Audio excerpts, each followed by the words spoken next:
Tokyo City like a big playground, when suddenly Batman burst from the shade and hit Godzilla with a bat grenade. Godzilla got pissed and began to attack, but didn't expect to be blocked by Shaq, who proceeded to open up a can of Shaq Fu when Aaron Carter came out of the blue and he started beating up Shaquille O'Neal. Then they both got flattened by the Batmobile, but before he could make it back to the Batcave, Abraham Lincoln popped out of his grave and took an AK-47 out from under his hat, blew Batman away with a rat-a-tat-tat. But he ran out of bullets and he ran away, because Optimus Prime came to save the day.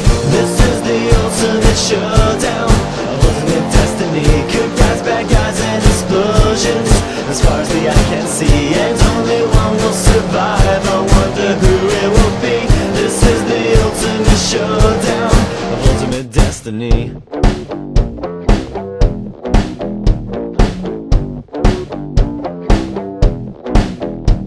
Godzilla took a bite out of Optimus Prime, like Scruff McGruff took a bite out of crime. And then Shaq came back covered in a tire track, but Jackie Chan jumped out and landed on his back. And Batman was injured and trying to get steady when Abraham Lincoln came back with a machete, but suddenly something caught his leg and he tripped. Indiana Jones took him out with his whip. Then he saw Godzilla sneaking up from behind, and he reached for his gun, which he just couldn't find, cause Batman stole it and he shot and he missed, and Jackie Chan deflected it with his fist. Then he jumped in the air and he did a somersault, while Abraham Lincoln tried to pull fault onto Optimus Prime, but they collided in the air. Then they both got hit by a Care Bear stare. This is the ultimate showdown, ultimate destiny. Good guys, bad guys, and explosions, as far as the eye can see, and only one will survive. I wonder who it will be. This is the ultimate showdown. Angels sang out in an immaculate chorus.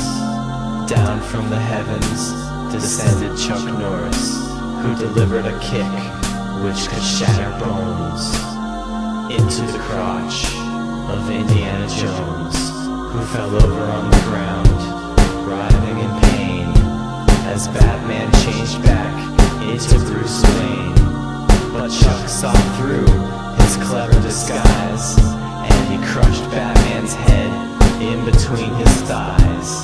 Then Gandalf the Grey and Gandalf the White, and Monty Python and the Holy Grail's Black Knight, and Benito Mussolini and the Blue Meanie, and Cowboy Curtis and John B. the Genie, Robocop, the Terminator, Captain Kirk and Darth Vader, Lopan, Superman, every single Power Ranger, Bill S. Preston and Theodore Logan, Spock, the Rock, Doc Ock and Hulk Hogan all came out of nowhere lightning fast, and they kicked Chuck Norris in his cowboy ass. It was the bloodiest battle that the world ever saw, with civilians looking on into the law. The fight raged on for a century, many lives were claimed, but eventually the champion stood. The rest saw their better, Mr. Rogers in a bloodstained sweater. This is the ultimate showdown, ultimate destiny. Good guys, bad guys, and explosions, as far as the